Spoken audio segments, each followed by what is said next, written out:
好，同学们，那这一题，他题目跟我们说呢，现在有两个同心圆，然后大圆的弦呢 PQ 跟那个小圆会相切，有没有？大圆的这一条弦 PQ， 它会跟这个小圆相切，切在这个点。好，然后呢，他现在问我们说呢，那么环状的斜线部分面积会等于多少平方单位？好，那我们来看一下哦。现在呢，如果呢要求这一个环状部分面积的话，那我们是必须用大圆的面积去减掉小圆的面积，对不对？所以呢，我们知道呢，现在我们要把大圆跟小圆的面积都求出来。可是你看哦，如果要求面积的话呢，我们是必须要有半径才可以。对，可是看一下这个题目，它有没有给我们半径？都没有，对不对？它是完全都没有给我们半径，它只给了我们一个东西，就是 PQ 的长度等于12，对不对？它只给了这一个。好，那如果只给这个条件呢，我们有办法去求出它的面积呢？好，也是有办法的，对不对？来，我们来看一下，分析一下这个图形。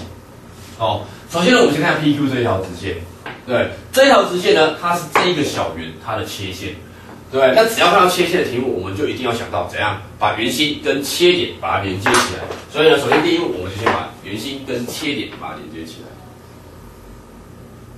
好，那因为我们知道怎样，圆心呢跟切点哦，它们的连线会垂直于缺线，所以我们知道这个地方它一定是90度。好，那现在呢，小圆这个看完，接下来我们来看大圆。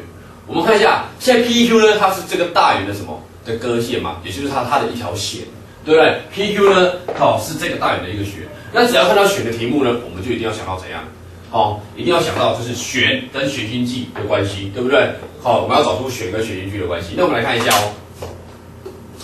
我们知道呢，如果看到这种弦跟弦心距的题目呢，我们一定要去做出直角三角形嘛，对不对？那现在看一下，现在呢，这个圆，这个大圆，有没有 ？PQ 是弦，那这段黄色的这一段就是刚刚小圆的那个圆心跟切点的连线这一段，这一段刚好是就是大圆的弦心距，对不对？所以呢，在这个地方呢，我们再把这个点，把这个 P 点跟圆心，我们再把它连接起来。连接起来之后呢，这个地方它就形成了一个直角三角形。好，那现在呢，我们先假设小圆的半径为小啊，好不好？假设这个地方小圆的半径为小啊，那大圆的半径呢，我们假设为大啊。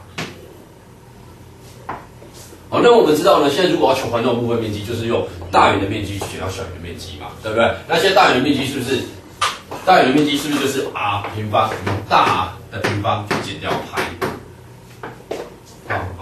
不是大的平方乘上派，对，大圆的面积是大的平方乘上派，那小圆的面积呢是小 r 的平方乘上派。好，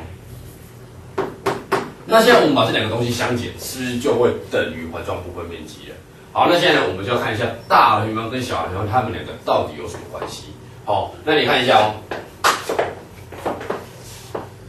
现在呢，我们知道这一条小 r 这一条，它是大圆的弦心距，对不对？我们知道弦心距有一个很重要的性质，就是怎样？它会垂直，而且会平分弦。所以呢，你看哦，现在题目跟我们说，PQ 这段长度是多少？是12。所以呢，是不是这段长度这个地方它会怎样？它是不是就会等于6？所以我们就可以知道这个地方它会等于6。好，那既然这个地方等于6的话呢，我们直接使用那个毕氏定理来列示，我们就可以得到6的平方加上 r 的平方，它会等于大 R 的平方，对不对？好，要求的东西有没有？那我们把这个东西把它整理一下，把大 R 跟小 r 全部放在同一个地方，所以它变成 r 的平方去减掉 r 平方会等于36，有没有？大的平方减掉小的平方会等于36，我们就得到这个结论。好，那得到这个结论到底有什么用呢？我们来看一下，刚刚我们说要求环状部分面积嘛，环状部分面积是不是就是这个东西？对，那这个东西呢，我们把它整理一下。对，这个东西我们把它整理一下，好，把两个的派都提出来，它是变成大 R 的平方去减掉小 r 的平方，然后去乘上派。对，这个东西就是环状部分面积。那我们看一下哦，现在大 R 的平方减掉小 r 的平方会等于多少？我们刚刚算出来的这个地方有没有？我们知道大 R 的平方减掉小 r 的平方会等于36，所以我们就把这个东西带进去，对不对？所以我们就可以得到答案就会等于36派。好，也就是说环状部分面积，环状部分它的面积就会等于36派，所以这个答案就是36派。